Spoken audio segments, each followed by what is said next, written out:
your own structure, your own biology, your own psychology. And this is one of the most complex entity to think about. The second is to observe the cosmos, and you learn from your cosmos. And third is to know, read, and appreciate the stories of the past nations, history. So these are the three areas which can contribute in making up one's mind. Instead of just wasting my time, or your time for that matter, on delivering this talk, would invite and kick the interactive session, which probably I'm also looking forward, you're also looking forward. So let's jump to the question, and look at them, they're just nodding, yeah, go there. So let's start there. Okay, thank you. Are you going to talk?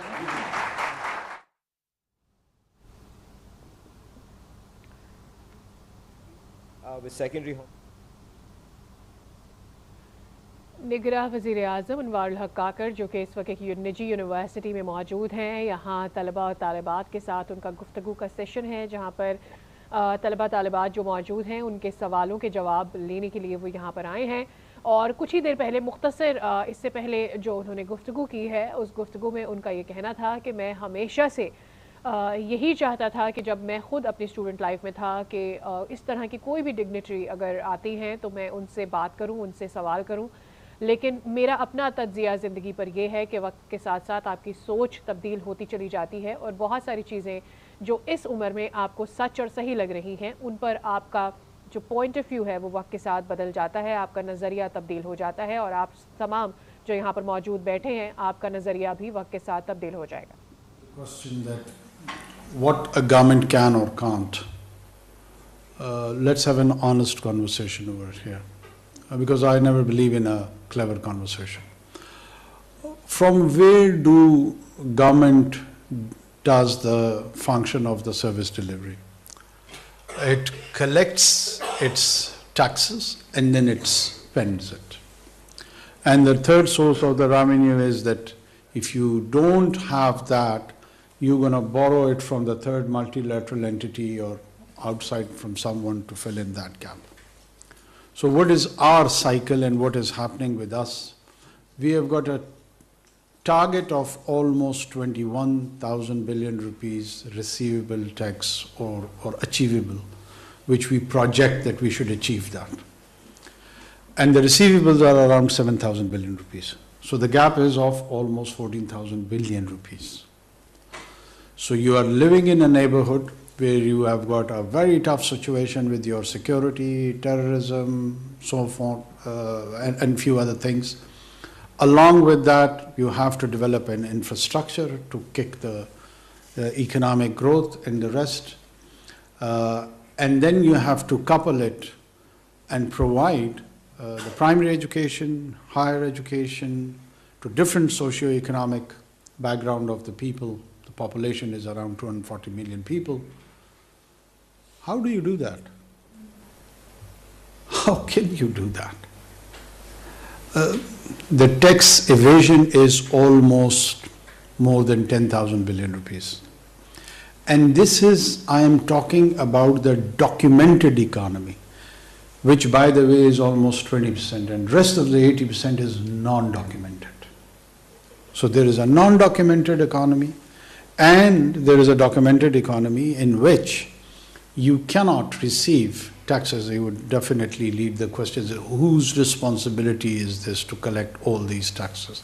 Of course, it's the government and government's related department, which is FPR in this case. We have not done it.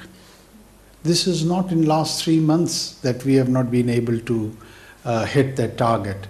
It is a consistent story with all kind of big leaders, small leaders, mid-sized leaders, military dictators, civilian dispensation. This is a constant story.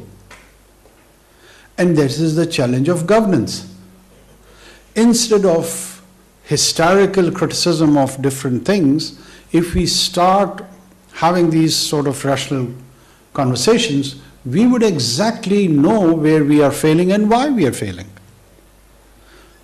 Whether it is the health services or the educational services, if you want to ensure and spread it out as a nation, as a country, the first and foremost thing is that you develop your taxation system properly.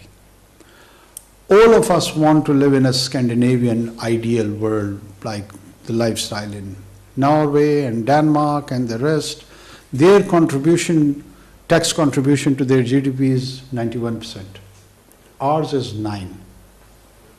So I want to have a Denmark for contributing 9% as compared to 91%. It can remain in my wish list, but I can't have that.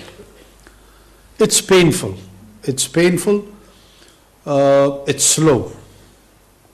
Both. So what do you do? As a caretaker, I can proudly say that after many years, we are the one in last quarter, we have achieved our tax target.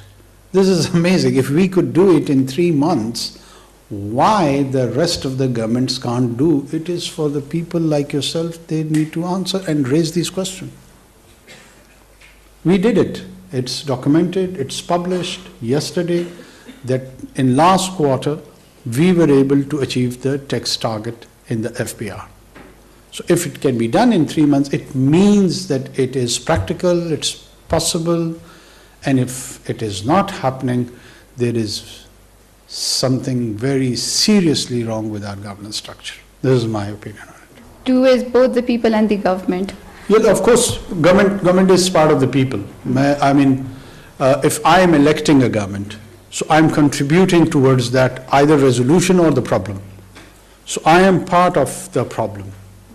And when you become in the government, and I have landed that support to you, so it means the two of us have brought it to the tango. Mr. Prime Minister, why do we always go into frenzy and last-minute coping mechanisms, shut down the schools and do this and that? Why can't we be like Beijing and control this issue? I mean, crop burning is one of the prescriptions, but then there is no law enforcement. You go on the motor and people are doing it without any fear of repercussions or them being caught. So what do you have to say about that? I completely agree with you. I mean, the enforcement is one of the challenges, as you have identified yourself in your question. The poor enforcement is part of the problem of the governance in this country. There are laws, they exist, but if he goes and tries to implement and apprehend that man, you would start agitating that his rights are being violated. And there is a group of rights emerge in this country wherever the law enforcement goes for the enforcement. There are occasions on which the law enforcement also are compliant for multiple reasons. Financial mismanagement, few others, political influence, they are there. But on the other hand, society also has a tendency to stop enforcement. So we are living in this milieu. Poor development and capacity building of the law enforcement agencies. Lack of ethos. I mean, if you go and observe your bureaucracy who has to implement, you will be surprised the kind of a value system probably they personally hold. That is appalling, that is shocking, that is disappointing to say the least. We have a structure of a bureaucracy which does not have a sense of identity. That what was the Ottoman Empire? The Janissaries were the most committed group which ensured the structure of the empire. And those Ottomans were able to expand their good or bad agenda till up till Eastern Europe, primarily because of the Janissaries.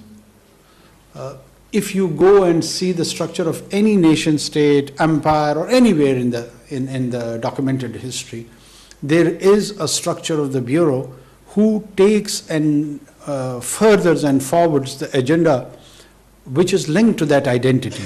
In our case, it's missing. It is unfortunately missing. you don't know who they are enforcing the laws for, or they themselves are pretty much confused. So there is a structural issue at the level of the enforcement, which needs some radical changes, in my opinion. Whether somebody does that or doesn't, you need a civil structure reforms.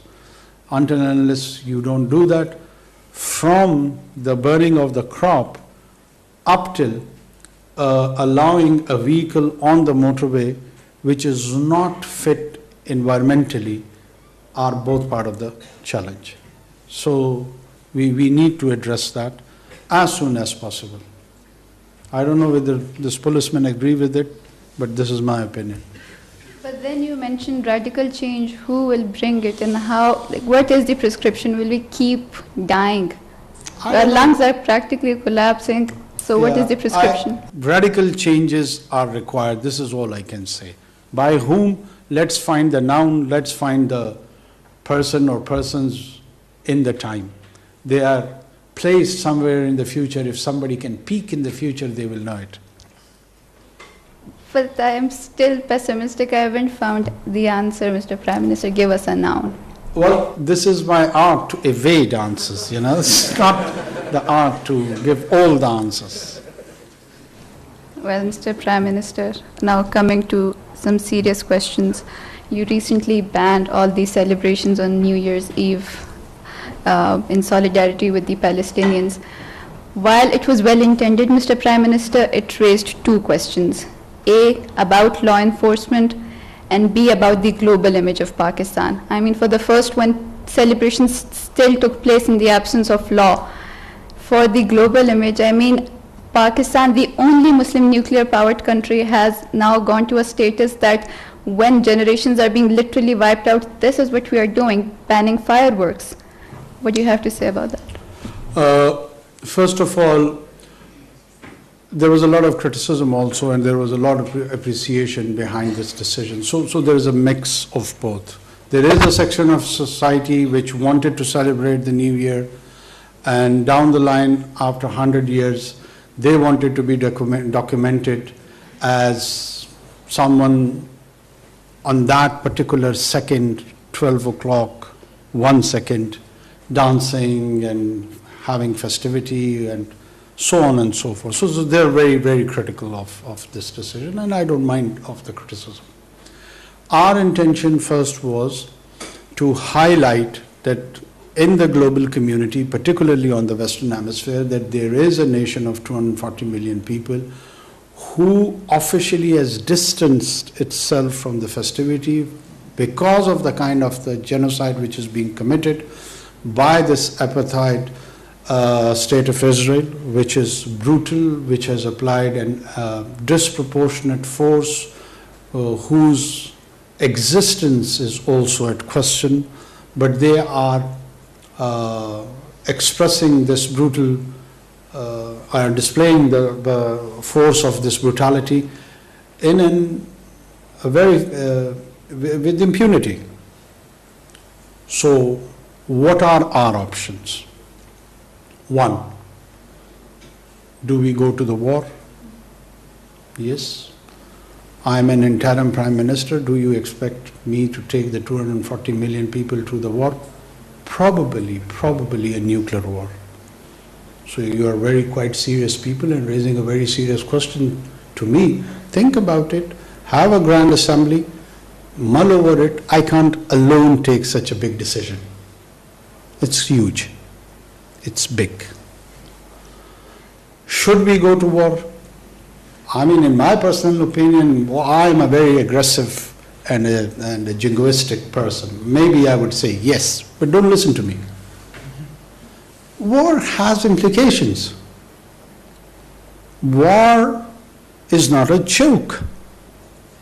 What we have done, we have exploited the forum of OIC, we have exploited other international forums, we have been engaging with Western diplomats, particularly the US diplomats, Brits, Europeans, and clearly enunciating them, telling them that if such behavior continues, it would be responsible for radicalizing the entire 1.4 billion Muslim population throughout the globe, within West and over here, Middle East, North Africa, anywhere.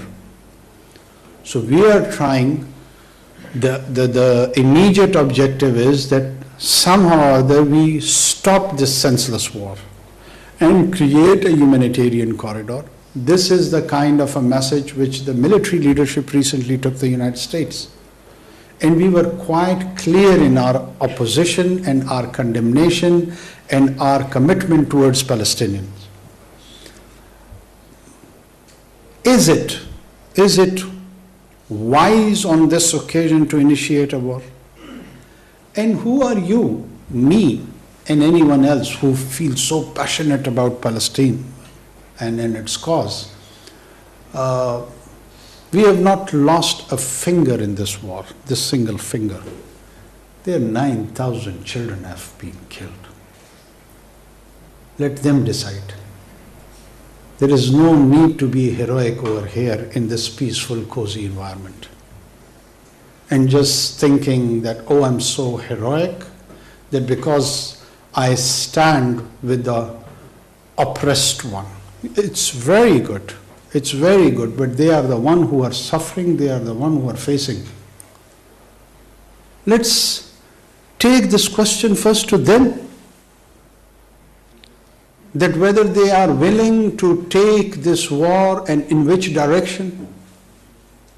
Over here they are calling conferences and seminars and speaking with all their rhetorics. I completely understand. I am more radical than all these so-called people who play on these rhetorics.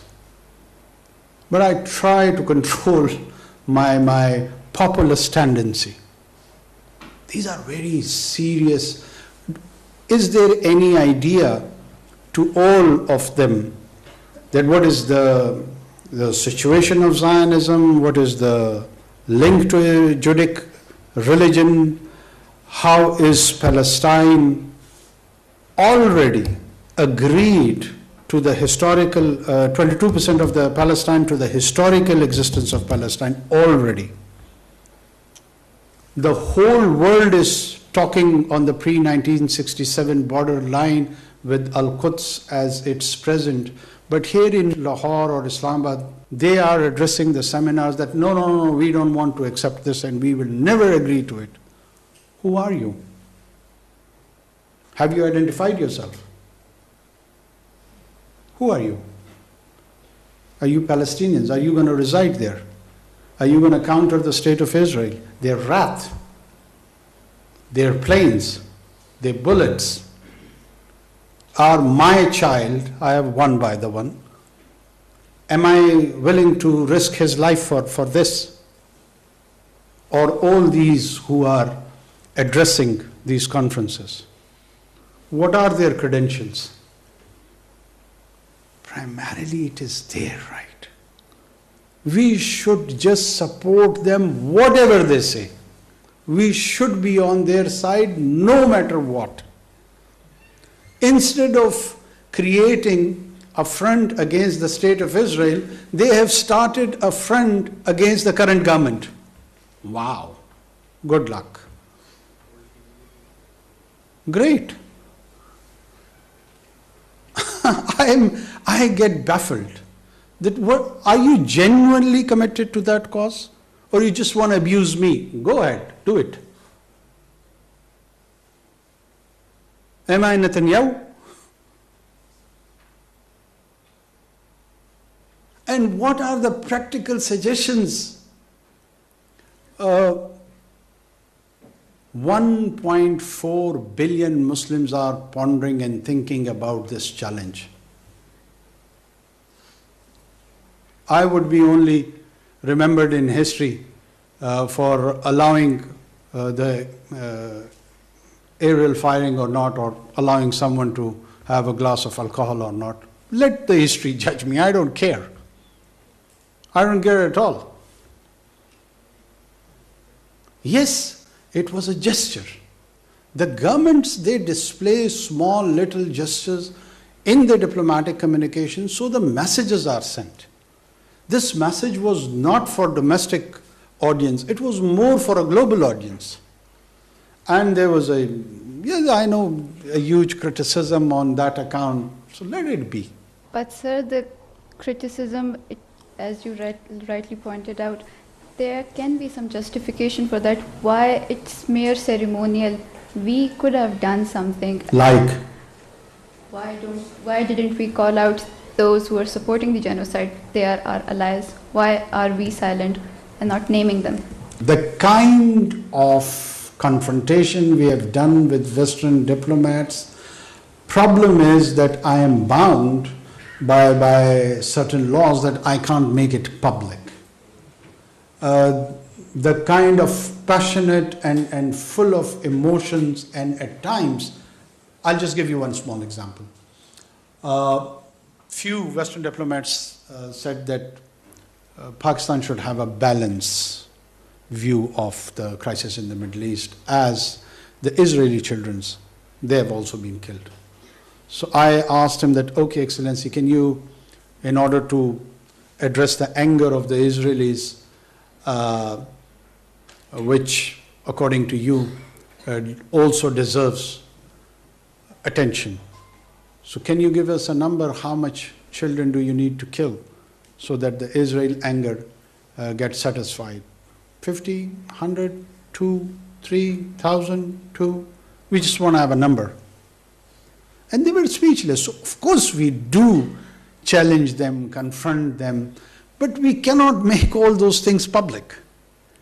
For the diplomatic reasons, for the reasons which is known and documented in the statecraft. How do you do statecraft? You don't bring such conversation to the public. And I cannot bring whole of it. I can refer that, well, I had a very strong position vis-a-vis Middle East with diplomats.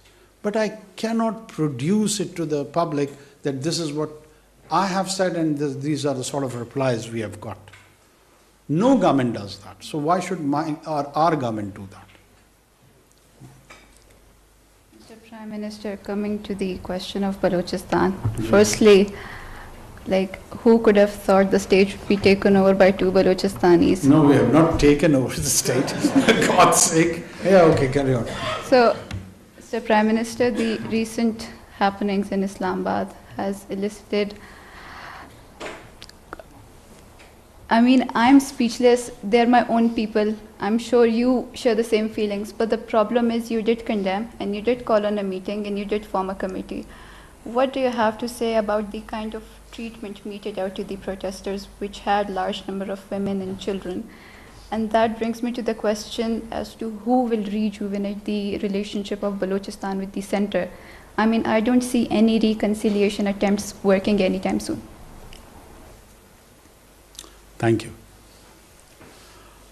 How many of you are interested to listen to this question's answer?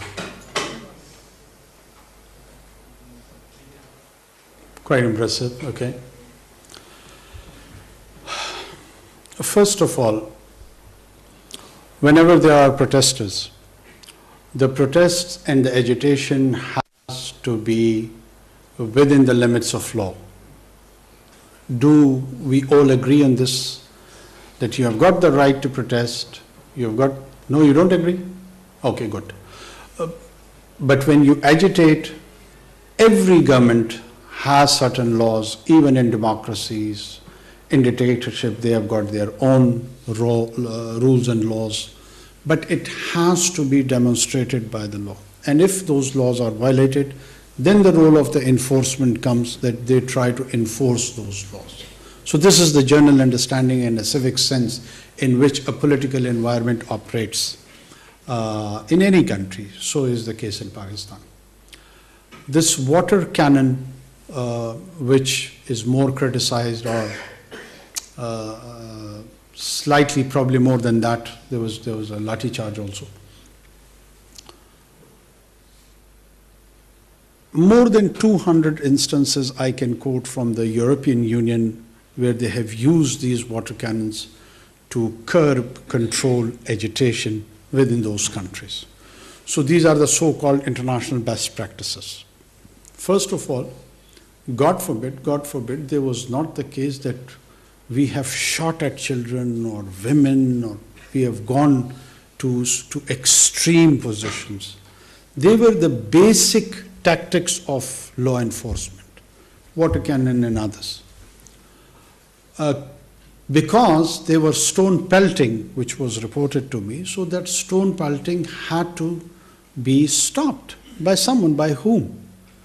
The role of the law enforcement was there to stop them.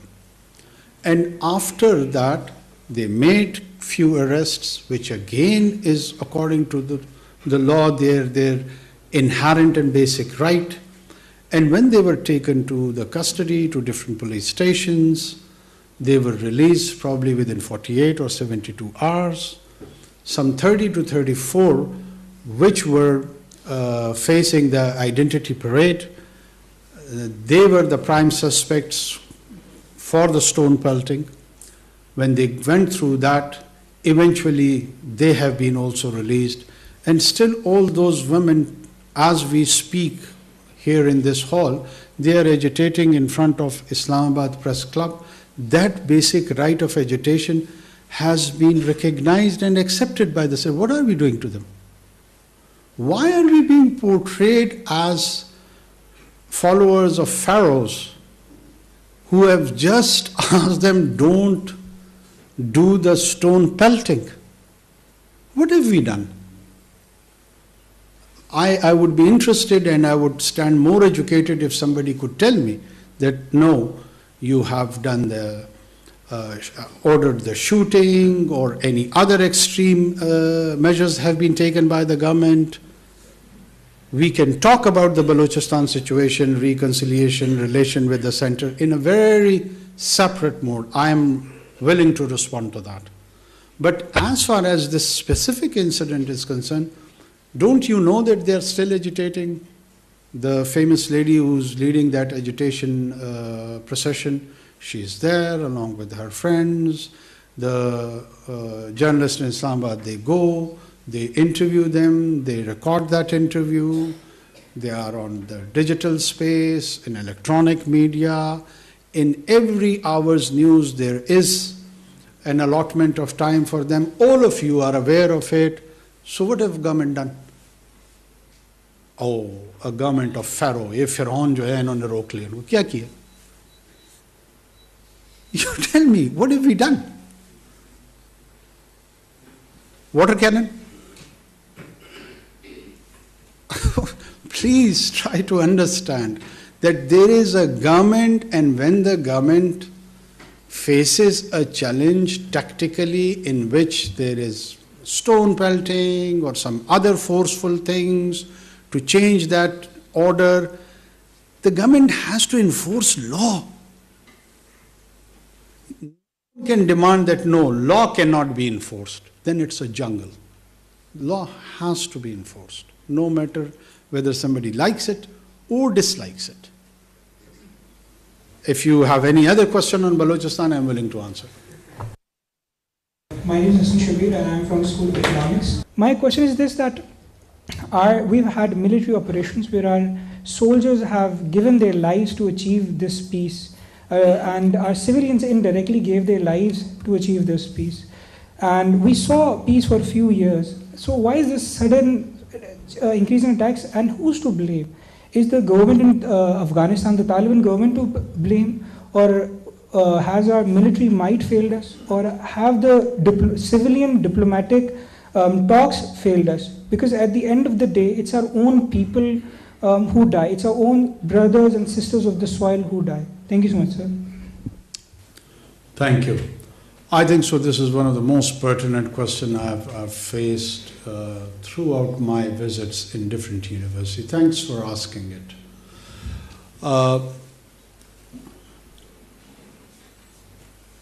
There is a discipline in which people in different universities now teach on insurgency and non-state actors. And I would suggest, please, do consult some of the academic work in this area. Usually these insurgencies, they follow certain principles. These non-state actors, they follow certain principles. One principle is the principality of existence, survivability. This is one of the principles. That their entire strategy revolves around survivability, that how would we survive? Why? Because they always are numerically at a disadvantage. And the states which are fighting them are advantageous as far as the numbers are concerned. Second is the principle of lethality, that if they are more lethal, they will be more receiving attention, they will be more spectacular, and so on and so forth. So this classic TTP run phenomena is following both the principle of survivability and the principle of lethality. The insurgencies at times, they carry on for centuries. We don't understand and appreciate the nature of such wars. I come from a tribal background. There were two tribes. I'm sure there must be Pashtuns amongst you, Salman Khail and Nasser. There are two major Pashtun tribes. They fought for 135 years amongst themselves. So to us, it's not a surprise. We are quite familiar with such situations. When the Jang-e-Jamal was there, were they brothers or they were enemies to each other? And who were they? Who were they trained by? What sort of quality individuals they were? So I don't feel that they are my brothers. I don't. I feel anyone is my brother or sister who's peaceful. The one who reverts to violence loses the right of brotherhood. That is a point which needs to be noted, which needs to be discussed, which needs to be understood. For instance, God forbid, I'm giving a very bad example. One amongst the siblings, one sibling eliminates, kills his brother or sister. How would he be treated by the parents? And even if he's forgiven, he kills another one. And then another one. So what do? You have to be clear on all such strategic angles. I am a staunch Deobandi Pashtun. So what should I do? Make Hakimullah Masood my hero? I have exercised my choice. I am with State of Pakistan. He is not my brother, he is my enemy. And you try to eliminate enemies. Anyone who is challenging in violent terms through organized crime, politically, ethnically, religiously, is the enemy of the state, is the enemy of that social order. You can have all kind of disagreements, but no one can give you the license to kill. No one can give you the right to eliminate the other. So the responsibility of the state is, inshallah, we are ensuring that we have a plan. It is not a challenge that they will prevail on the State of Pakistan. Never. Inshallah. Yes. You can be a tahajjud guzar or a very liberal man. That is your choice. But no violence. Yes. Zainab Hamid. Assalamu alaikum, Prime Minister. First of all, a very warm welcome to you, and I think me, myself and everyone else here is honored to be interacting with you here today. I'm going to proceed with my question. सवाल मैं आपसे उर्दू में करूँगी और सवाल ये है कि हमने अक्सर औकात ये देखा है कि अगर हमने यूसुफ रज़ा गिलानी साहब को हटाना हो या नवाज शरीफ साहब को हटाना हो या इवन कि अगर आपने कासिम के अब्बा को गिरफ्तार करवाना हो तो हमारी अदालतें रात के 12 बजे भी खोल दी जाती हैं, लेकिन जब भी कोई ज़ैनब मर्डर केस या मोटरवे गैंग रेप केस या इस तरह का कोई भी केस होता है तो हमारी अदालतें बंद रहती हैं। नूर मुकद्दम केस पे हमने ये देखा कि हमारी अदालत खोली गई। My question to you is, isn't justice denied, justice late, justice denied? That's my only question. Thank you for asking in Urdu. Urdu زبان مجھے بڑی پسند ہے. ایسا نہیں ہے کہ میں اردو کی ادائیگی میں مجھے کوئی مسئلہ ہے. بہت سارے لوگ یہ سمجھتے ہیں کہ میں اپنی انگریزی دانی چھاڑنا چاہتا ہوں. دیکھو آپ نے پوری بات جو کی ہے, اپنے سوال میں اپنا جواب بھی میرے خیال میں دے چکی ہیں آپ.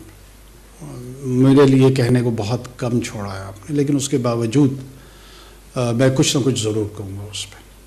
یہ جو پورا کا پورا نظام عدل ہے, اس پہ بڑے سنگین سوالات ہیں, اور جب تک اس نظام عدل کو ہم ایڈریس نہیں کریں گے, اس میں کسی کا ابا ہو یا کسی کی اماں ہو یا کسی کی باجی ہو یا وہ خود ہو, محفوظ رہنا مشکل ہے.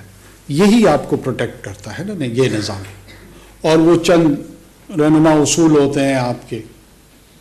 مسئلہ یہی ہے کہ قاسم کے ابا جب خود ہوتے ہیں نا, تو ان کو حمید کی اماں بالکل نظر نہیں آ رہی ہوتی.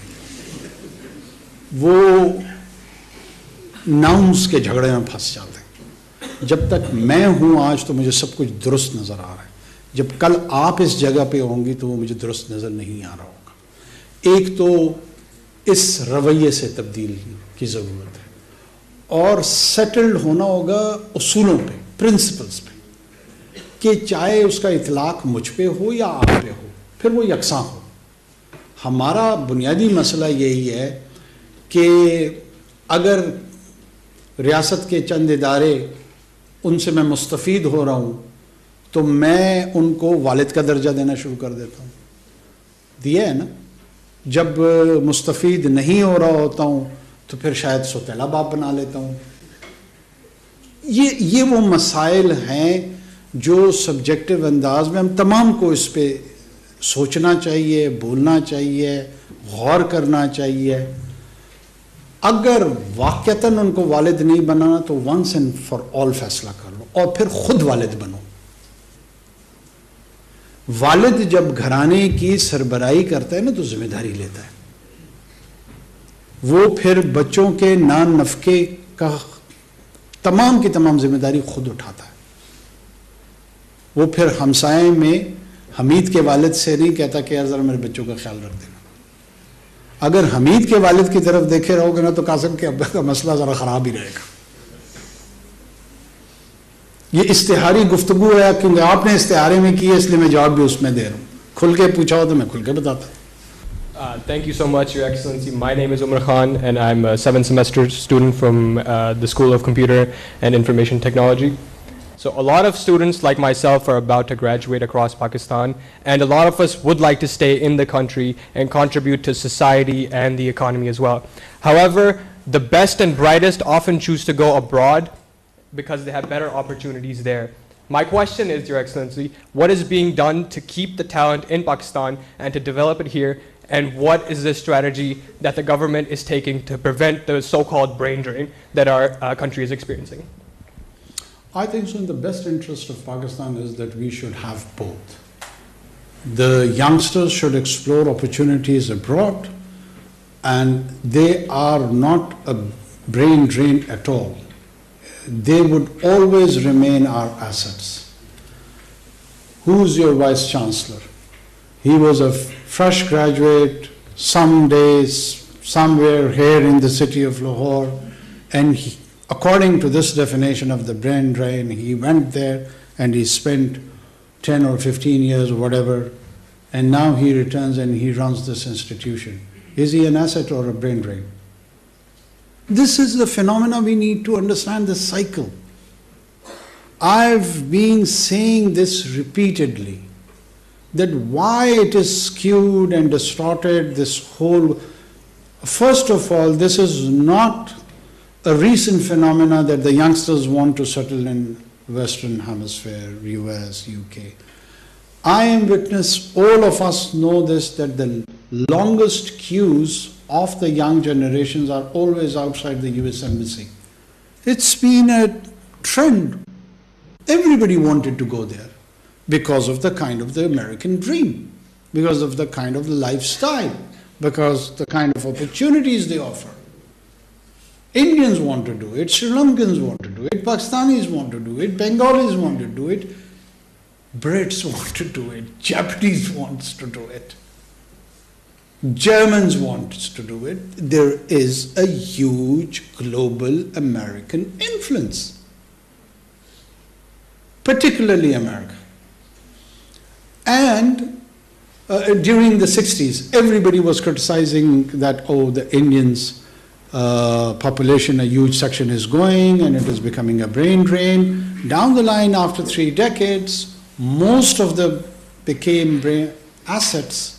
They returned to the Indian society, invested back what expertise they got from there, what capital they got from there, and it is triggering, accelerating the economic growth of India.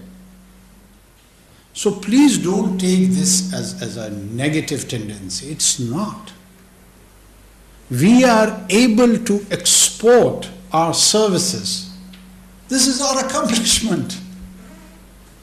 Why are we so depressed about it? I hardly see a reason. If he or she, anyone goes anywhere on the planet, they remain at least for 3 generations attached to this society and state. There is a classic case study of your diaspora in UK. 3 generation people are living still in Mirpur. They don't divorce from this structure all the way. Yes, we need to produce better human resource. We should focus on the quality human resource. That should be our concern.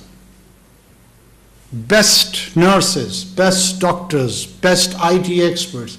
We are compromising on that. We are not producing good quality individuals, and we are all worried about, oh, all of them have gone to the Western Hemisphere. That is the wrong concern.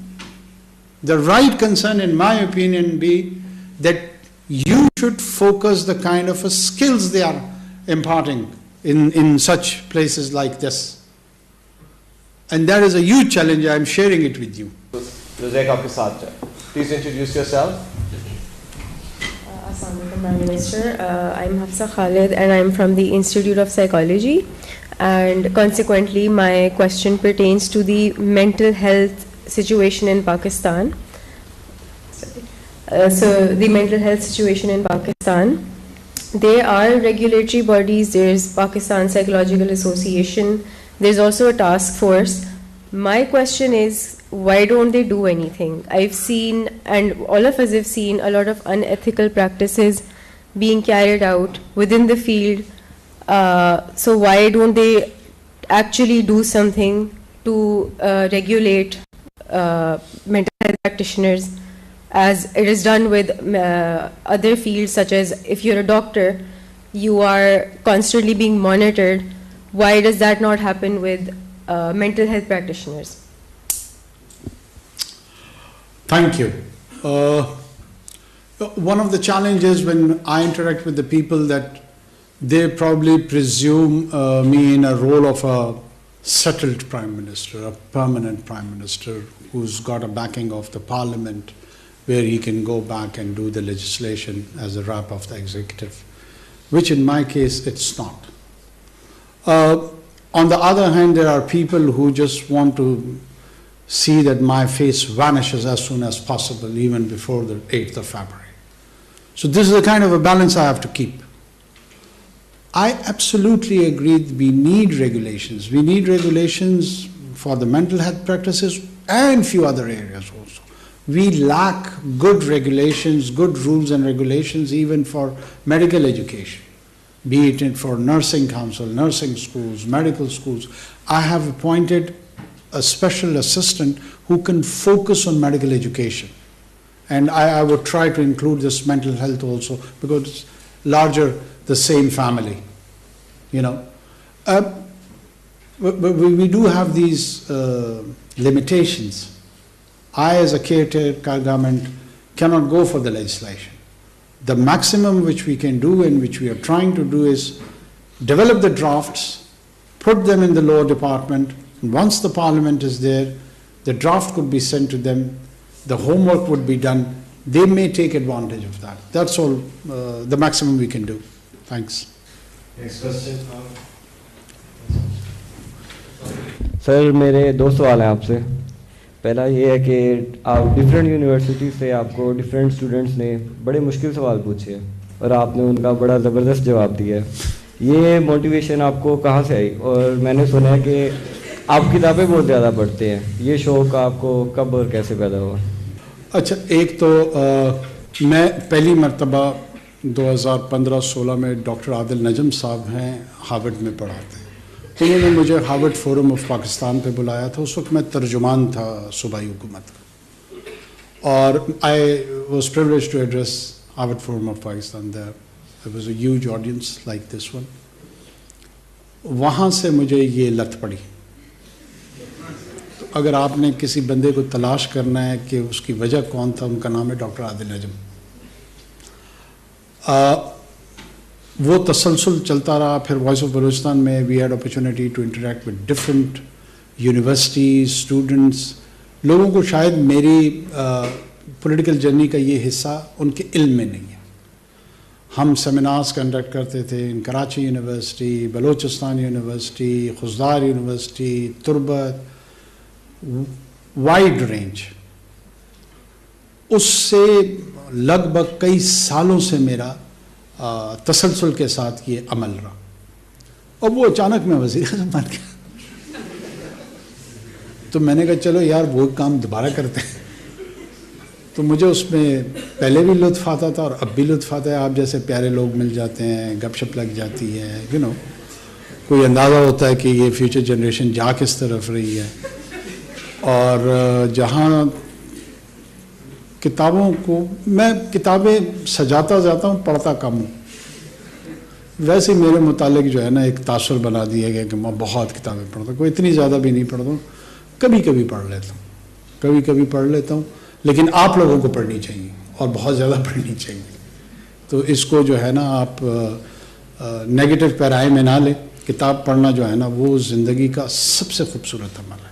آپ دیکھیں نا کہ اللہ نے بھی اپنی بات پہنچانے کے لیے کتاب کو چنا.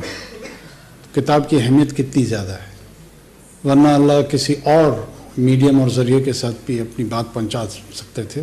قادر ہے ہر چیز پہ, لیکن اپنے لیے بھی انہوں نے کتاب کو چنا. تو کتاب کو مقدم رکھے, اس کا احترام کرے, اس کی عزت کرے, اور اس کے ساتھ مسافر بن کے رہیں. سفر اسی کے ساتھ کریں. Thank you. We're going to take two more questions, one from this side. Rida. So my question is, آپ نے شروع میں بات کی تھی کہ a successful nation requires efforts from both sides, the government and the people, because the government is a representation of the people, elected by the people. So my question would be, what incentive does a layman have to change their value system radically, as you put it, rightfully so? What incentive do they have to change their value system when the national structure rewards nepotism, corruption and cruelty? Thank you. When you want to learn lessons, you have to refer back to the history.